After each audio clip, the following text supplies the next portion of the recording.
Recording in progress. She's so annoying, isn't she? She is. She is.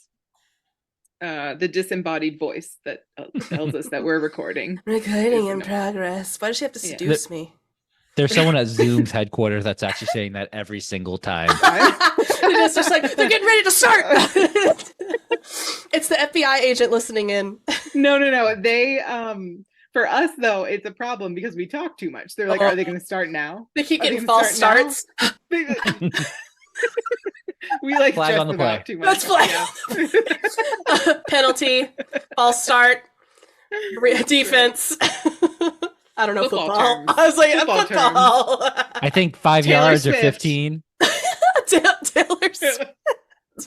Is she with the chief guy? The chief guy, yeah. Okay. You mean world famous athlete Travis Kelce? I don't even know who they are.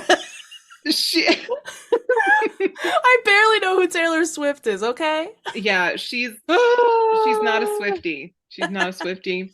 And we're okay. We accept her for that. That's right. And who she is as a person.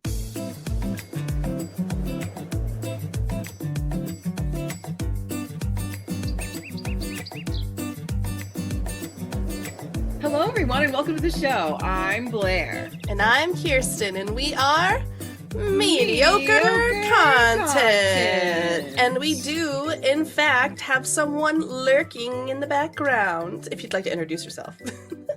Hi, I'm Blair's Chris. I'm back. Welcome back. That's right. That's show that possessive S and apostrophe. You have to. There's too many Chris's in our life to not do that.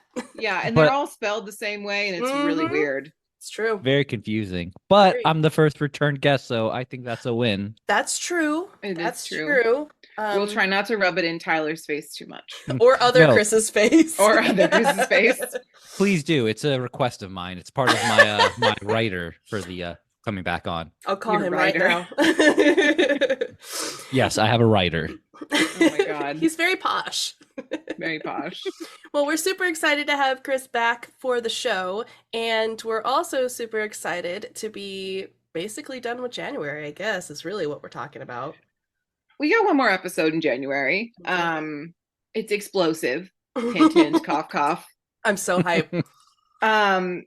But yeah, I mean, it is almost the end of January. Everybody give up on your New Year's resolutions now. It's perfectly acceptable. We've all given up by now anyway, so we're good. True. It's true. Yeah. And if you haven't, good for you. You are the few, the proud, and the lovely. The Marines. No, we're not. We don't associate. We don't do that here. This is a Navy podcast.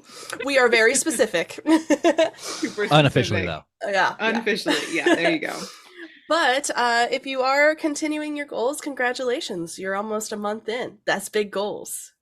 Big goals. Good job. Yeah. And I think we have a lot to get through today. So we do. We'll get started. Let me disclaim. So we are not experts on anything, even though we brought Chris on. He is not an expert on 3D printing at all.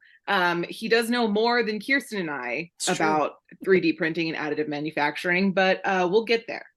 Mm-hmm. And if you come to this podcast to get any kind of advice, don't do that. We don't do that here. You know this already if you've been listening for any amount of time.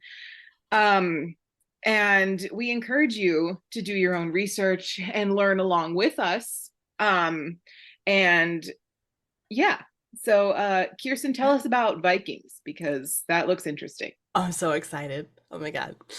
So for the good news, we're starting off in the Viking era, which I think is so stinking cool. So county archaeologists have recently dated the remains of a Viking ship burial on a small island called Leka and found it to be the oldest one in all of Scandinavia. It dates as far back, or it dates so far back that a technical question about whether or not one can even call it a Viking ship burial, because funerary activities predate the Viking Age. When the term Viking began to be used for a Scandinavian mariner who spent some time trading and some time raiding, this is kind of where they're like, well, is it actually considered Viking area? Are we actually not considering it Viking? I don't know. They said Viking. I'm sticking with what they said. Seems But reasonable. yeah, this burial mound in Lekka is located in an archaeologically rich area called Namdalen. And here there's a very unusually high concentration of these burial mounds, but while most are surveyed and unexcavated, this one had been excavated at 3 different times already. It's called Hirschlaslagen. I'm not even trying. You notice I've skipped over it like 3 times. Yeah, I casually. Just so you guys know, that's how I'm pronouncing it. Hirschlagen. Every time I'm going to pause right before it and you can say it. Okay, because that I'm not sounds here good. to offend people. I think I'm butchering it by No, I think you nailed it. But No. I think it's like Yeah. pretty. I mean, there's a lot of G's and SH's in there. So A lot of Hoggins in there. Yeah, that's right. So records from the 18th and 19th centuries show that the mound contains construction materials such as nails, bronze cauldron, animal bones, and seated skeletons with a sword. Horrifying, actually. But these have long since disappeared, and interest in, Blair's Hergeslagen. Yes, Hergeslagen. For Norway's recent ancestors concluded. Now, a team of archaeologists and a professional metal detective went to survey the mound as part of a collaboration, and they found iron nails and other evidence to suggest that this mound was the site of a ship burial in which a man was interred around 700 CE, decades before the generally accepted start points for the Viking Age. I love it when that happens. I know. This messes everything up. It's glorious. The timeline is shattered. We are all feeling good. The other factor in all of this is the ship was massive. Okay. Historians often credit the boat building methods developed by the Scandinavians as one of the several trends and forces that launched the Viking Age, but here the appearance of a large seaworthy vessel means that the technology and the will, capabilities, commercial interests, etc., existed to use it even more previous to 700 CE's date. That's insane. That is insane. Viking raids may have been ongoing within Scandinavia at earlier periods, but the first outward acts of aggression by medieval Scandinavians are recorded as happening within the final quarter of the 8th century. The other side of the Viking identity, that of the traders, may have already been fully developed at much earlier dates, such as the Merovingian period, which is also a very interesting word, during which this burial was constructed. There is an archaeologist, Lars Forsyth, from the county authority that was kind of manning this investigation and the discovery of the ship, and they are quoted saying, "I think that the location along the shipping route plays a key role in understanding why Hergeslagen burial mound is located at Lekka. We know that whetstones have been traded from Trondelag to the continent from the mid-700s onwards, and goods transport along the route is key to understanding the Viking Age and developments in ship design before the Viking Age. Ships would have been great signs of status. They provided economic links from the continent to these desperate Norwegian fjords and inlets, and anyone who owned one would have stood to make a lot of money, and the presence of the ship burial and the other mounds in the Namdalen suggest to archaeologists that Forsyth that the area of Namdalen may have played host to an elite merchant society." Big news. Fancy. Big news. The best. The best. Very cool. So that's kind of science-y, but the next good news is very science-y, and I've named it It's CRISPR, Not Crispy, and that's because there is a gene that is called CRISPR, or CRISPR. Mm-hmm. And while the original CRISPR gene editing technology could only target 12.5% of the human genome, a new method developed by engineers at Duke University is now expanding access to nearly every gene to potentially target and treat a broad range of diseases. The study, published in the journal Nature Communications, involved collaborators at Harvard, Massachusetts Institute of Technology, University of Massachusetts Medical School, University of Zurich, and McMaster University. That's a lot of universities. Yes. With this new tool, Says Pranam Chatterjee, who's assistant professor of biomedical engineering at Duke, we can target nearly 100%, bless you, of the genome with far more precision. CRISPR-Cas is a bacterial immune system that allows bacteria to use RNA molecules and CRISPR-associated, or Cas proteins, to target and destroy the DNA of invading viruses. Since its discovery, researchers have raced to develop an arsenal of new CRISPR systems for applications in gene therapy and genome engineering. The team investigated the new tool's potential therapeutic uses for genetic diseases that were untreatable with the standard CRISPR system. This first test was Rett syndrome, which is a progressive neurological disorder that predominantly affects young females and is caused by one of 8 mutations to a specific gene. The second was Huntington's disease, which is a rare inherited neurological disorder that causes the degeneration of neurons in the brain. Using the new technology, the team was able to alter previously inaccessible mutations, providing potential therapeutic opportunities for both diseases. To make edits to the genome, Cas proteins utilize both an RNA molecule, which guides the enzyme to a targeted stretch of DNA, and a protospacer adjacent motif, which I'm not 100% what that is, but the acronym is PAM. So you just spray some PAM on it, you'll be fine, which is a short DNA sequence that immediately follows the targeted DNA and is required for Cas protein to bind. Once a guide RNA finds its complementary DNA sequence and the Cas enzymes bind the adjacent PAM, the enzyme acts like scissors to make a cut in the DNA, triggering the desired changes to the genome. And all I could think about was that, I don't know what your school did, but there is a video, I think it's like the hoedown or something, and they like learn how to split DNA or something. I don't know if that was like genetics or a DNA situation. We did not have a festive, it's like a song that they, yeah, we had a lot of songs. yeah, we did not have that. No. Missing out. I'll have to show it to you later. But performance. I'm not performing it. I don't even remember all the lyrics, to be honest. But the most common CRISPR-Cas system is the Cas9 from Streptococcus pyogenes bacteria, which requires a PAM sequence of 2 guanine bases in a row, which is GG's if you're a gamer.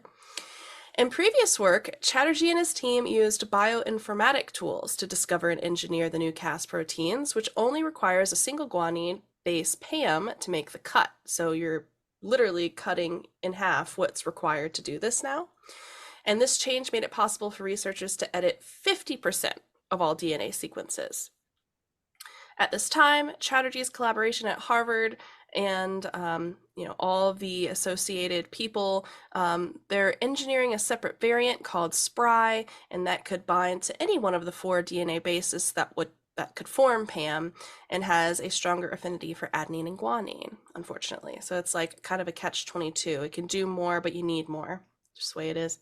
Fair. There's drawbacks for both systems, obviously, and SPRY is slower than its counterpart. So the bottom line is, we may now be able to access the entirety of the genome, which is fantastic, now that we've coded it out and we know what it needs. But also, we can start using these tools to address neurological diseases that are affecting a vast majority of Americans, unfortunately, and some of them are hereditary, and you want to be able to try and figure that out beforehand.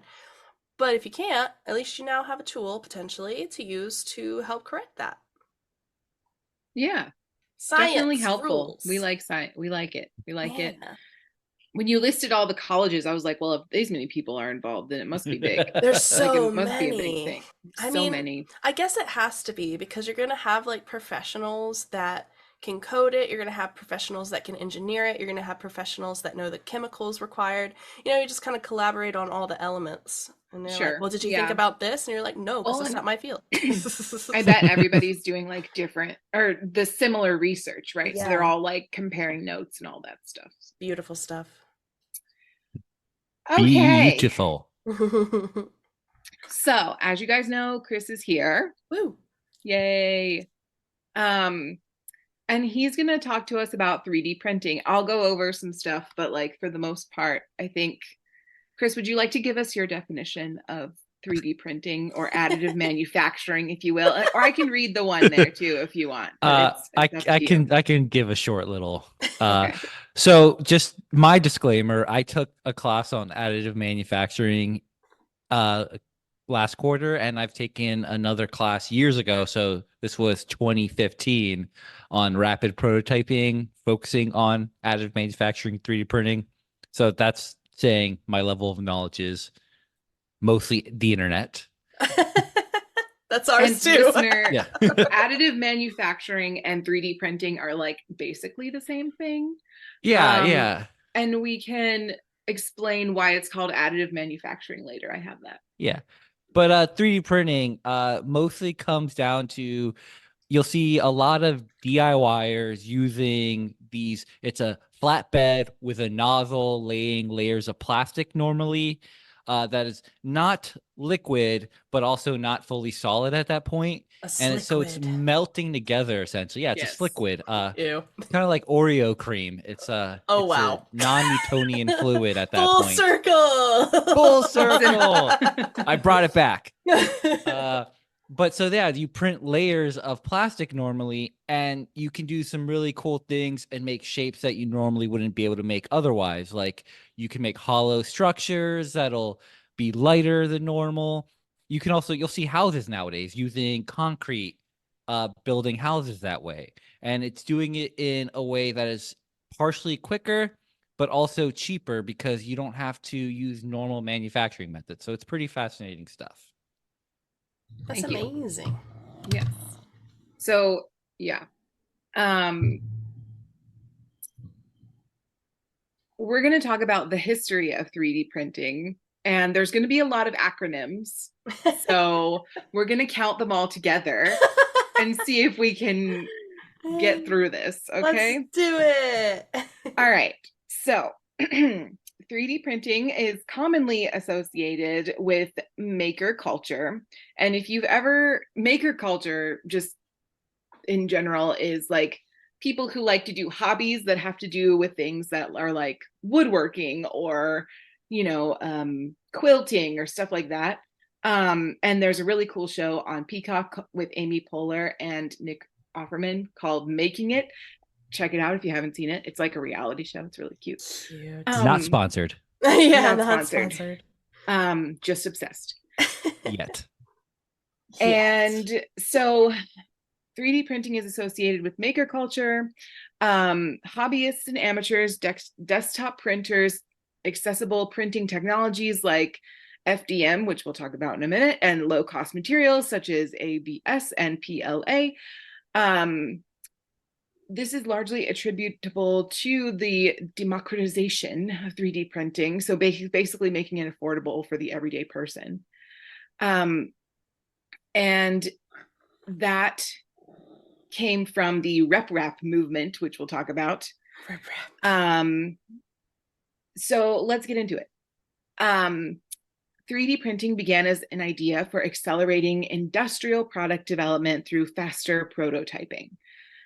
Even though there were a few patents beforehand, Chuck Hull is typically credited with the invention of the 3D printer via his stereolithography apparatus, or SLA, which is acronym number 1 for those who are counting. Excuse me, that is 4. What do you know? So it's in the history though. Trust me. Oh, in the history? Those ones are repeated. I promise. So that's 4. I'm starting from that. The history. Okay. Yeah. So he created SLA, patented in 1984. So despite Chuck's fame, multiple technologies were being developed in parallel in the late 1980s. And there were several companies found in this period that was critical to the development of the technology. In 1981, the first patented device for using UV, ultraviolet, acronym number 2, light to cure photopolymers was awarded to Haido Kodama in Japan. He designed it for rapid prototyping as it was intended for making models and prototypes, but there were no interest and the patent was abandoned. So basically the early stages of 3D printing was basically just cheap ways to make prototypes for like different models and things like that. Nice. Right, Chris? Yes, Okay, cool. that's correct. In 1984, French inventors Alain Le Méhot, Olivier de Witt, and Jean-Claude André. Did y'all hear that? Yeah, what was that? Some guy being annoying on the street. Oh, it's like the freaking four-wheeler last time. I know. So sorry about that. I'm so sorry. I don't know this guy though, so Oh, I can't yell at darn. him. Okay, so the French inventors submitted a patent in which, like Hayato's UV light, it was used to cure photopolymers. General Electric abandoned the patent, citing the lack of significant business potential. So that was kind of pushed to the side. Oh my God. It really is four-wheeler 2.0. This is what happens when I record in a different room. It's true. Also in 1984, only a few weeks after Le Méhot and American Charles Chuck Hall filed his own patent for the apparatus for production of three-dimensional objects by stereolithography, thus also coining the term stereolithography, which is a repeat of acronym number 1, SLA. Yay. All right. Too many acronyms. 1987. Hall invented the STL file, which is a file format native to the stereolithography CAD software created by 3D Systems, and acronym number 3, so Woo! STL. And in the same year, also founded the 3D System. So obviously the 3D Systems had to come with the STL file because it's part of it. Anyway, also in 1987, American Carl Deckard filed a patent for selective laser sintering, SLS number 4, acronym number 4, and in the same year co-founded desktop manufacturing, which is DTM, acronym number 5. That's so many. Welcome to my life. This so is freaking many. Yes. In 1989, American S. Scott Crump submits a patent for fused deposition modeling, FDM, acronym number 6. And in the same year, founded Stratasys. Yeah, Stratasys, yeah. Cool, with his wife. Yay. Jeez. I feel like that was just a history of collecting different letters together. Basically, yeah. Everyone was like, I'm going to get the cool new acronym. All right. So commercialization. From the late 1980s to the early 1990s, the industry underwent very rapid commercialization. For the first machines were big and expensive, and their makers competed for industrial prototyping contracts with mass market manufacturers in the automotive, aerospace, health, and consumer good industries. So do you remember when Sweetbriar got their 3D printer? And everyone was like freaking out about it. I didn't even know we had one, to be honest with you. Yeah, no, the engineering department was very new when we were there. Yeah. And they got a 3D printer, I think like our sophomore year, and everyone was like, oh my God, this is amazing. And we're kind of like, we were behind the times, obviously. Fair. But like, it was a huge deal. Nice. Yeah, that's when it became real cheap to get plastic 3D printers. That was the explosion, the early 2010s. Yeah.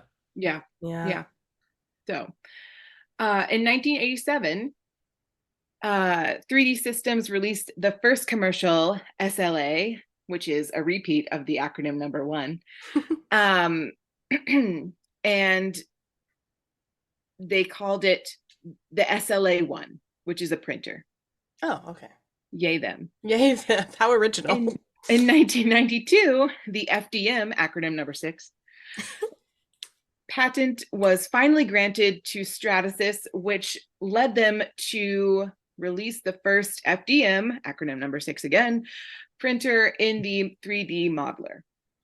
Okay. So that's printer number 2, the 3D modeler. In 1992 as well, DTM, acronym number 5, released the first commercial SLS, acronym number 4, printer, the Center Station. Center Station They spelled that 2000. That's what they called it. Because I'm assuming SIN as in center station is like synthesis or something, right? Probably. Some kind of engineering term. Who So knows? it's going to be sinter. So it's talking about melting metals, essentially. Oh. That's probably where they came up Vocabulary. with the name from. Yeah, I feel like that's very purposeful because it's probably serves a function, like telling you what the function is. Yeah. Yeah, love words. 1994, German company Electro-Optical Systems, EOS, acronym number 7, Ooh. a new one, founded in 1989, unveiled its EOSint M160, the first commercial metal 3D printer. As in it printed with metal or it was made of metal? It was it printed with metal. Ooh, fancy. Yes. I didn't know that was possible.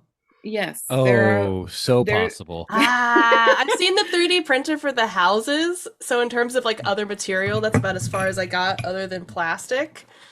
Yeah. Ooh, we're getting big. Chris is like, say less. All right. Just a quick other section and then we will take a break.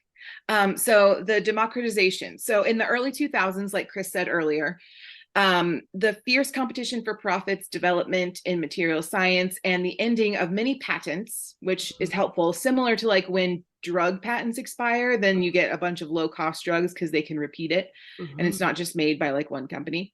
So a lot of patents expired. So 3D printing finally became affordable for the masses. This was the decade that 3D printing took off in the popular imagination. Manufacturing, which has always been the domain of heavy industry and big money, came to the people. In 2005, the open source RepRap project, which is short for the Replicated Rapid Prototyper and acronym number 8-ish. Yeah. I would count that. More of an abbreviation than an acronym, I would say. Launched with the aim of creating self-replicating 3D printers capable of printing their own parts, causing popular interest in the technology and to skyrocket. In 2009, key FDM patents fell into the public domain and MakerBot launched their desktop 3D printer called the Cupcake CNC. So cute.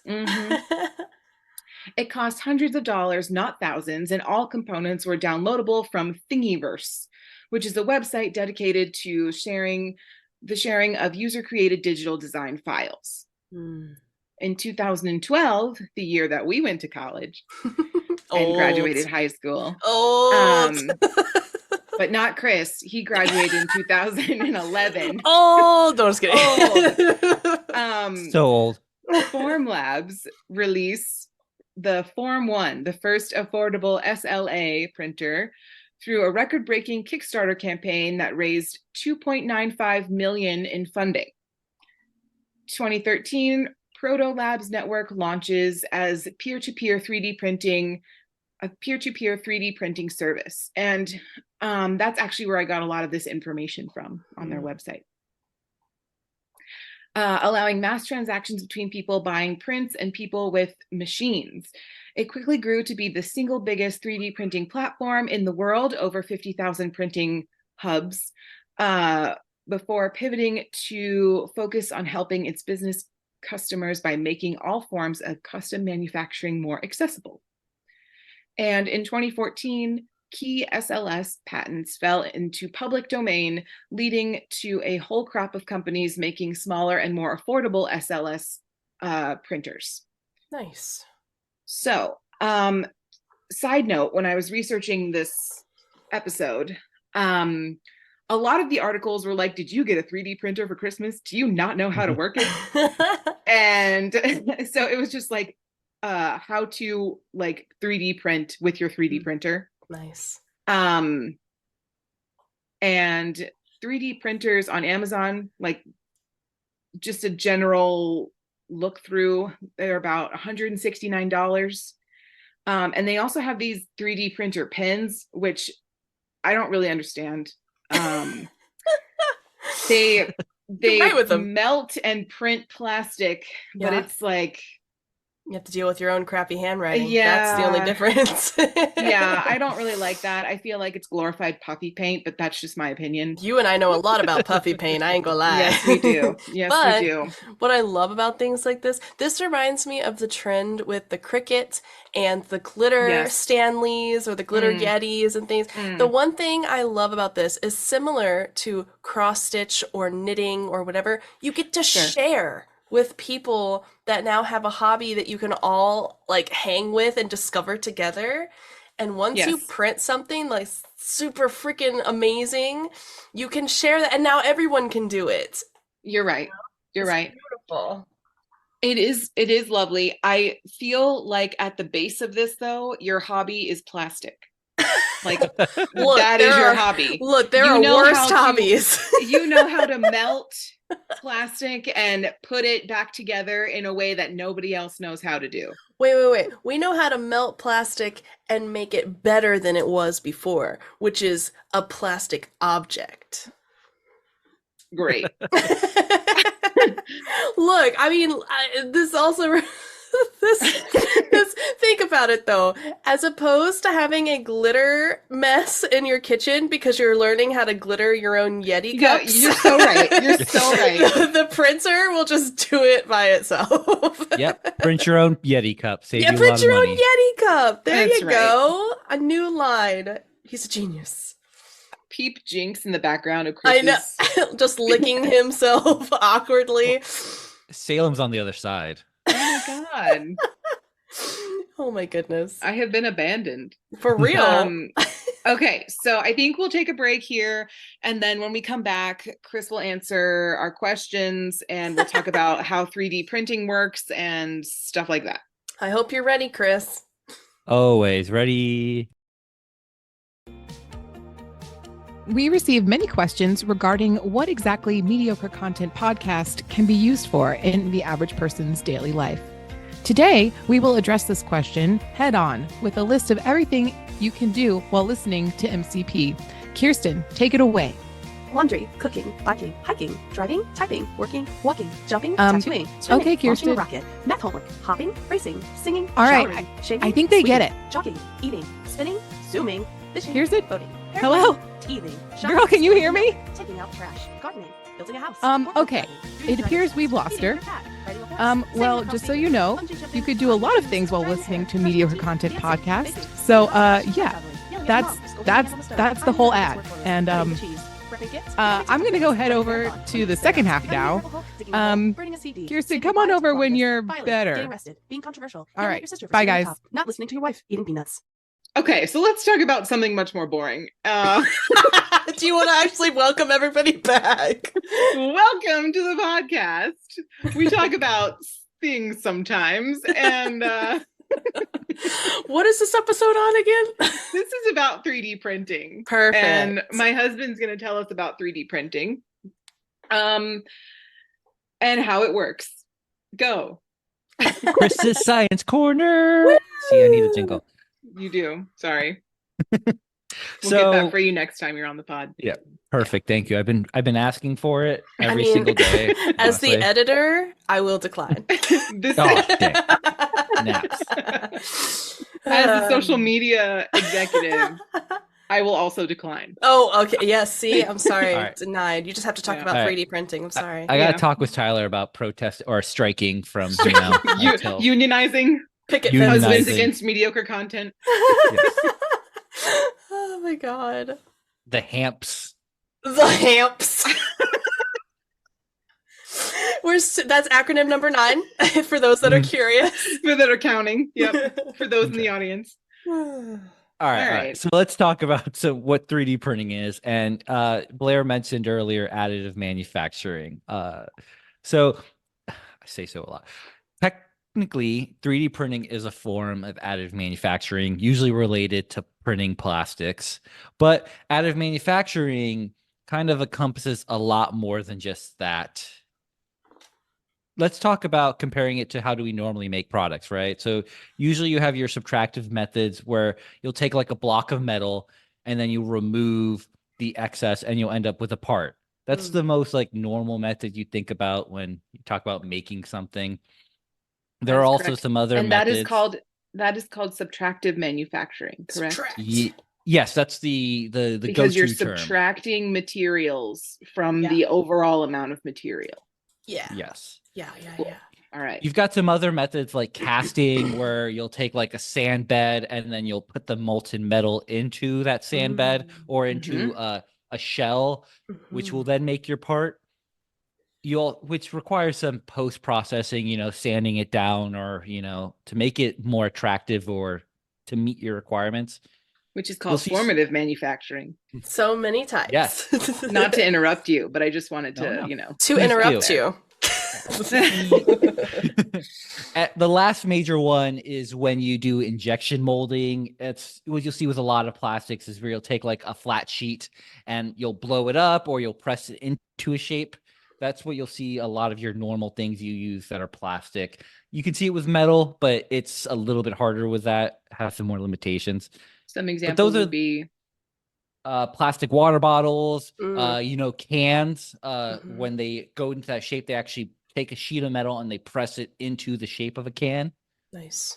cool. So that's how you normally get things. What's fascinating about additive manufacturing is you're taking that raw material and you're using the exact amount you need, and then you're turning it into a part. That's why you'll see a piece of plastic that is made from 3D printing has no waste. It's fascinating because it saves money in the long run. But it's also really cool too because it allows you to make changes sooner. When you're normally producing a part, you have to like get them to make the cast, and then you have to cast it, and then you have to check the part, and then that process can take a lot longer. To change something in 3D printing, which is why you talk about rapid prototyping, is I can print the part, check it, and then make the modifications on my computer program and reprint it. It's a lot faster to do that prototyping. That's why it's really good for that. Question So- though. And then you can just stop. Yeah, Yes. go ahead, I was Bill. going to say, Kirsten, you go first. I also have a question. Well, my thing is, even though it's rapid prototyping, is it technically? Well, no, never mind. My question's dumb because I was thinking like if you're adding up all of these different pieces and you print it and you have to reprint it, is that just kind of like a waste of material because you're continuing to having to re-prototype it and redefine what the parameters are and readjust and everything. But I guess technically if you make a mold and it's the wrong mold, either way it's going to be a waste of material since you already made it. I don't know. So no dumb questions about that, honestly. 3D printing is not necessarily fast, though the companies are coming with ways to do it faster while still getting the desired resolution you want. It comes down to, can you recycle the material? That's one part. I've been seeing a lot of people looking into how often can you reuse material before it becomes too tainted or no longer the exact same material anymore. Yeah. But ultimately, comparatively, it is faster and you're wasting less time on the process from, each iteration from design to print versus design to creating your cast to then printing. There are some limitations too. When you do deal with like punching material, it is a lot harder to do already. So to make those changes is a lot more difficult. Yeah. Yeah. So What was your cheaper, question? faster for the most part. Yeah. So my question is on the, like, when you're telling the 3D printer what it is you want, like what qualifications do you have to have and what do you have to know in order to tell the computer this is what I want? And also, how hard is it to make changes to that, what you input already? So the process from idea to print is actually not super difficult. You'll start with, your idea. I like to do it on paper. I'll sketch out my thought of what I'm looking for, take my measurements and then write those notes down. And then I'll go to, you mentioned CAD or computer aided design. There are a bunch of programs out there ranging from free to super industrial and expensive that meet whatever requirements you need. You'll essentially take those measurements and take a shape, and you'll simply starting from, let's talk about a cube. Your cube is 6 inches for each side. So you'll essentially say, hey, I want this shape. And then you'll be like each side 6 inches and it'll produce that cube. You can then subtract with other shapes. You can do via triangles, spheres, and it can break down to all those simple shapes that are added together to make the part you want. So you're And then basically just inputting numbers. You don't have to like code or anything. Yeah. So these programs Nice. usually take care of the coding behind the scene for you. There are Nice. also some cool open source programs and probably some non-open source ones that deal with codes instead, that you can make it easier to repeat things if you like to think about it on that like line by line scale. Mhm. Or you can use your like basic shapes and like dragging the component and measuring it out with the program to do that. So you can think about it either code or graphically, how you create your part in this CAD program. You then produce what's called your STL file, which is essentially a bunch of triangles. It's like the computer breaking it down to the most basic shape. And it takes that STL file and you're going to run it through what we call a slicer, which is a program that's going to take that STL file, which are your shapes, and turn it into essentially a bunch of lines. It's the way that the nozzle of the little robotic portion of your 3D printer is going to move, and it creates a track. So essentially it says, hey, start here, end here, release producing the material the whole time. And it'll essentially be a bunch of lines. It accounts for the speed you want to print, the size of the nozzle. So, if it's a thicker material that you're printing, it'll account for that, or smaller, and it'll add more lines to account for that. You're going to take that, what's called the G code. It's some computer science way to handle, and a bunch of different programs or other manufacturing methods use it, like CNC milling, where it's like using those little fast raster moving robotic arms that remove material. Also use that. It's just a bunch of lines, and it tells it, hey, XYZ, go from this point to this point. And then you plug it into your printer of choice. Some of these printers will have their own slicer program to handle that. Some use any G code. And then you put your material in and you just say, hey, print, and it'll do it. Does So it have to stay hooked up to the printer the whole time, like your computer? No. So most printers just require a memory card, an SD card to put the G code in. You might have to make some setting changes or choices, defining if it doesn't already have the material specifically defined in that G code, telling it, hey, this is what we're printing with. And then most of them are self-sufficient. It's getting cooler because there are ones now that connect to the internet that you can just send it from your computer directly to the printer, or from your phone. It's so you could go on ChatGPT or something and have like AI create you a 3D printed shape, and then you could send it in theory to like a wireless 3D printer. Yeah, so with enough information, ChatGPT, you can ask it to generate either an STL file of the shape you want, or some of them even the G code. The only thing you'll need to know really is if that G code is compatible with that printer. That's where that slicer portion, some of them require their own slicer to add the extra information, because it usually deals with things like the nozzle side, the speed limitations, the printing material, and some extra functions that it needs to add into that G code. Kind of like with a regular printer, like versus like a copier, you have to kind of have this, you have to have everything chat or talk together, Yeah. And all the settings have to be correct. But yeah, so with some of those, like especially those code-based STL files you might generate, ChatGPT can do it real well. The program I've been using lately called OpenSCAD, which is an open source program, which is code-based, and like you essentially say, hey, I want it to be, this is the start point, and then make the XYZ from there. I can have ChatGPT assist me with that to get specific geometries and code lines I need. Nice. Yeah.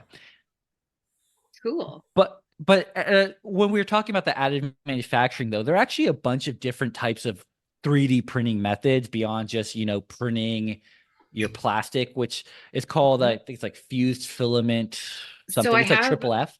I have some types of 3D printers. Do you want me to read those really quick, and then we can... Yeah, let's go live. Let's go printer by printer first. Yeah. Okay. So these are the types of 3D printers that I found. So there's vat polymerization, which is a liquid photopolymer that's cured by light. Okay, that's you were talking about SLA, the stereolithography. That's essentially what that is. Nice. Okay. It's start with like a vat of liquid or resin, which is UV light will cure it. So this stuff is like if you set it out in the sunlight, it'll turn into a solid chunk of resin plastic. Mm. But since you're using like individual locations of light, either all at one time at like it's like essentially like a projector screen or Mm. a single beam that'll do a small layer and then it'll lift up the print bed. So this is like inverted from your normal printer. It actually raises up and you'll see it builds it upside down Hmm. and it'll essentially create a little layer and it'll lift up and then it'll do it again and it selectively uses UV light to turn portions of that resin into solid. Makes sense. Mhm. Cool. Okay, so the next one is material extrusion, which is molten thermoplastic, which is deposited through a heated nozzle.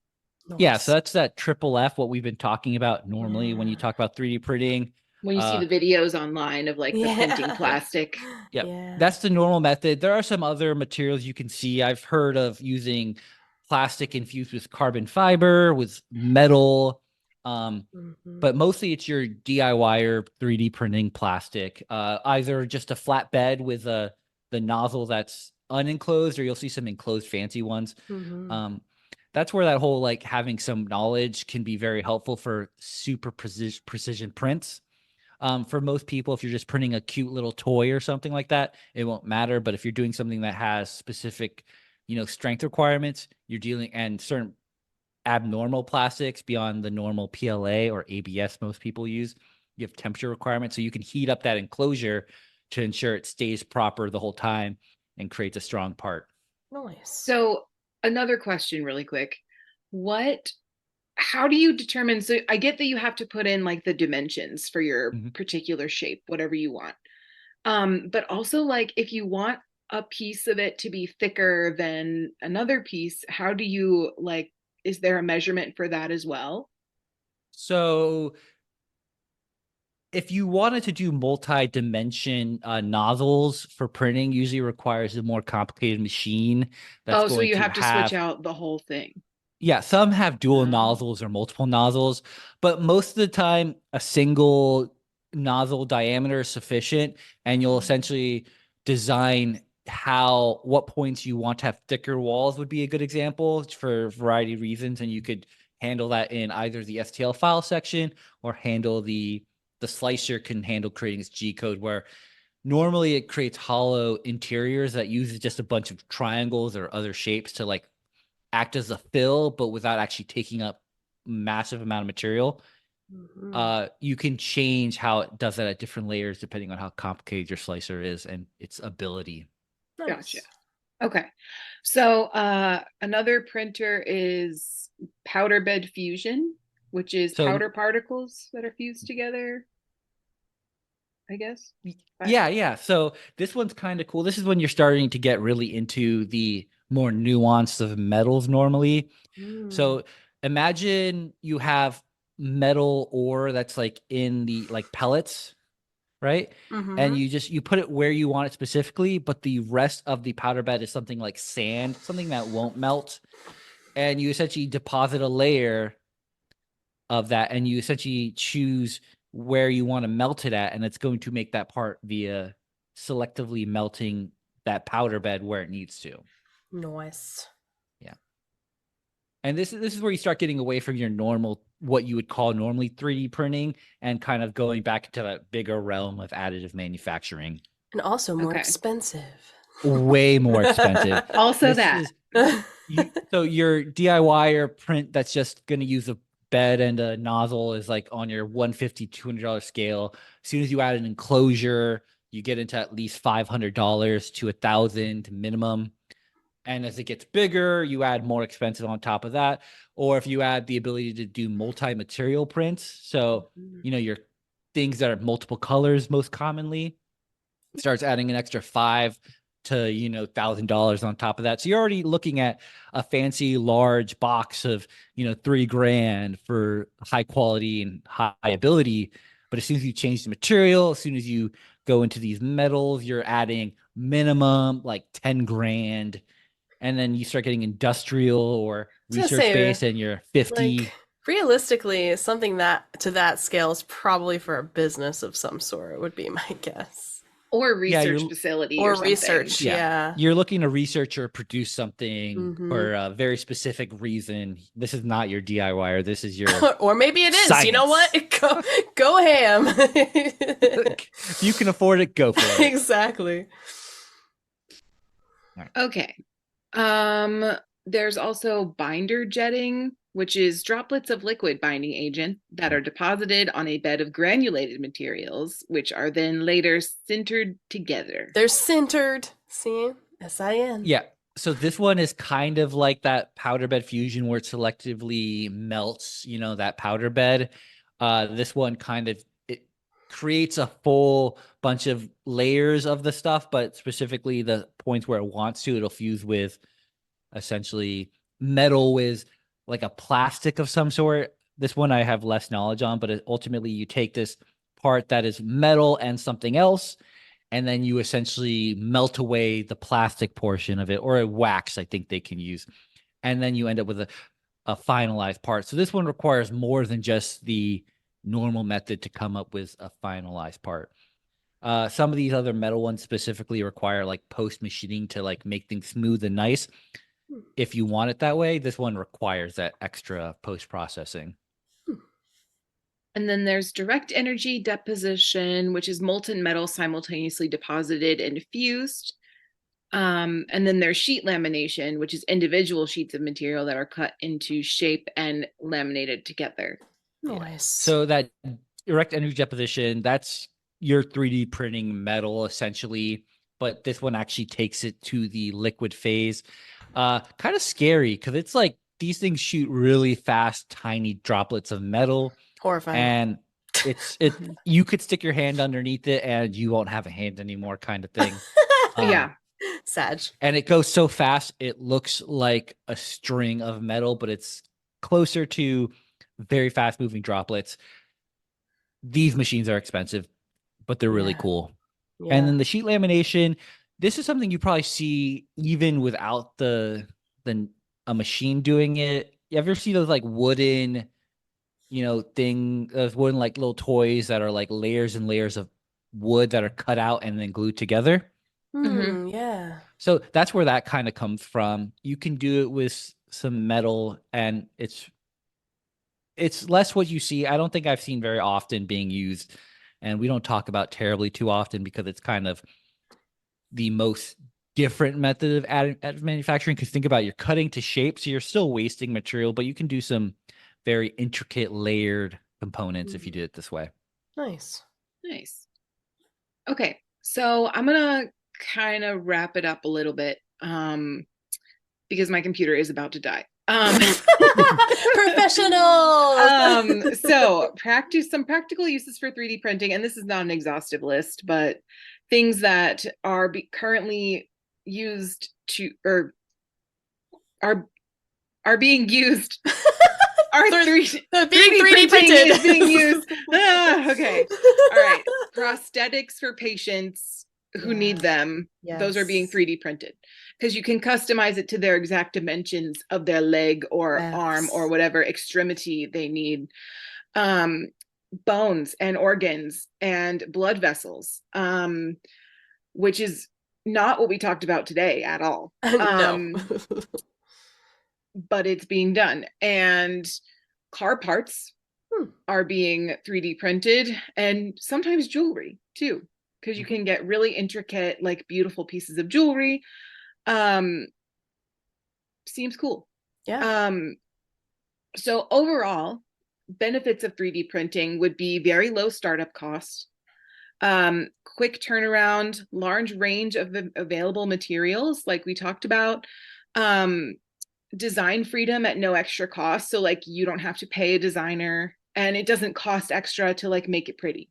Yeah. Each and every part can be easily customized as well. So you, depending on who your client is, or like if you need it for a certain experiment that you're doing or whatever, it's easily manipulated. Some limitations would be less cost competitive at higher volumes. So because it's so easy to make, sometimes, supply and demand. Yeah. Limited accuracy and tolerances, lower strength and anisotropic material properties. And I think that just has to do with material, and you can only make something so strong with a 3D printer, I would imagine. Is that right, Chris? Yeah, you're talking about layers vice a solid piece. So there are some inherent weaknesses that is a whole area of research on how to improve. Fair.